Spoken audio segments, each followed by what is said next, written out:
He had always been the one who kept things together, the calm in every storm, the listener, the helper, the one who smiled even when it hurt. No one knew the weight he carried behind closed doors. Not even he did, until the silence started to scream. He filled his days with tasks, his nights with distractions, anything to avoid the quiet. Because in the quiet, something inside stirred. It wasn't a voice, not yet.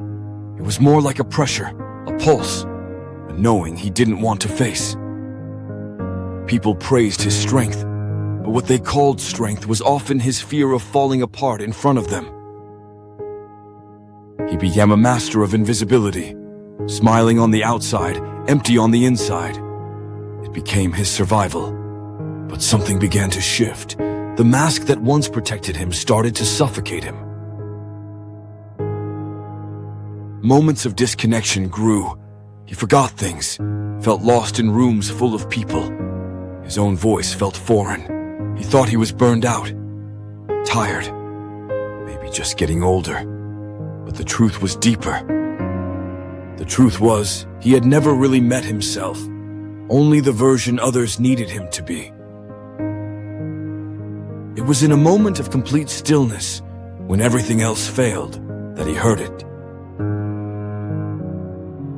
A whisper, familiar yet distant, as if someone long forgotten had just woken up.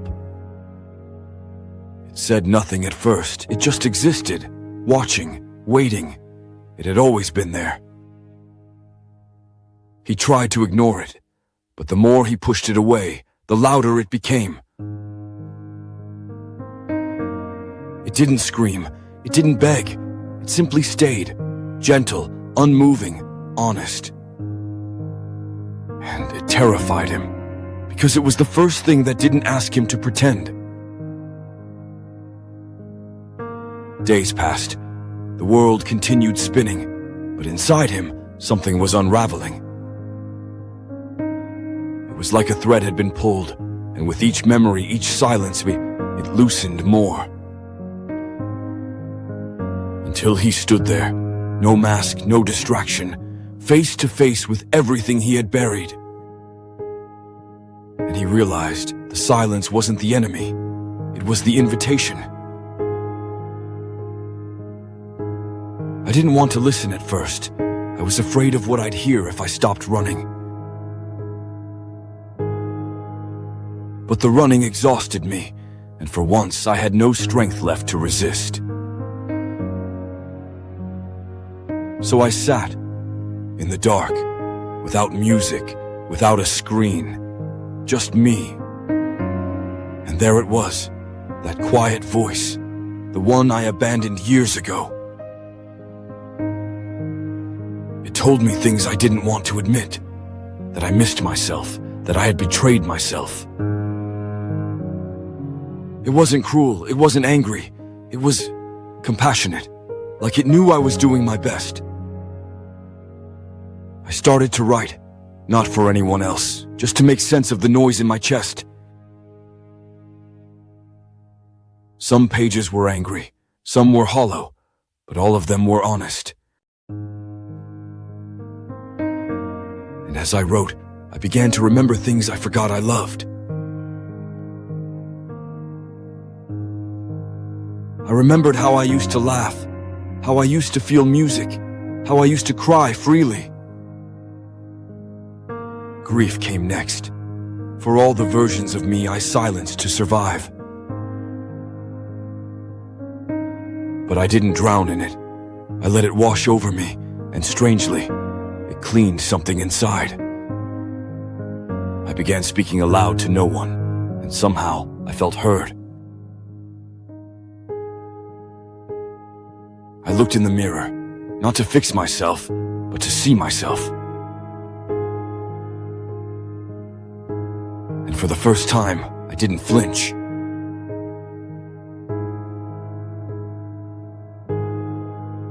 The shame started to loosen.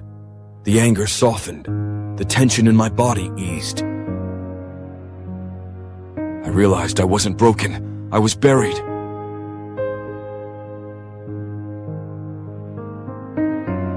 Beneath the roles, the expectations, the perfectionism, there I was. Not a hero, not a victim, just human, raw, real, worthy. And that voice, it was mine all along.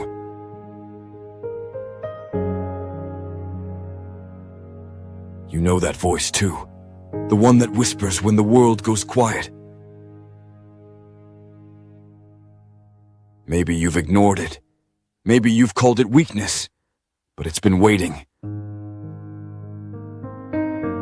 It's not there to shame you.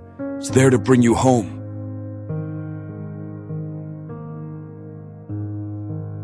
You don't have to fall apart to listen. You just have to pause. You don't need to prove your pain. You don't need to be strong all the time. You are allowed to rest, to feel, to break, and rebuild. Because healing isn't about becoming someone new. It's about returning to who you are. You don't owe the world a mask. You owe yourself the truth. Sit with your silence. Let it speak. You might be surprised by its kindness. Let the grief rise. Let the anger breathe. Let the old wounds be seen. They're not proof of failure. They're proof you've survived.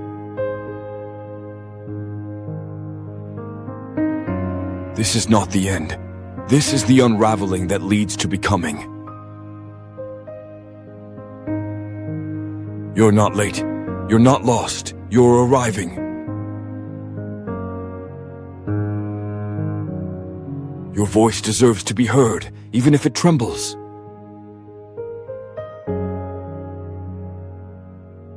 Your story is sacred, even the messy parts.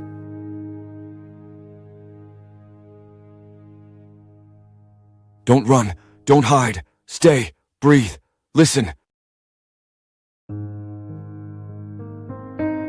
There's a you waiting beneath the noise. You that remembers how to feel. This is your chance, not to fix, but to reconnect. What if your voice is the one you've been searching for all along? And what if it's finally time to listen?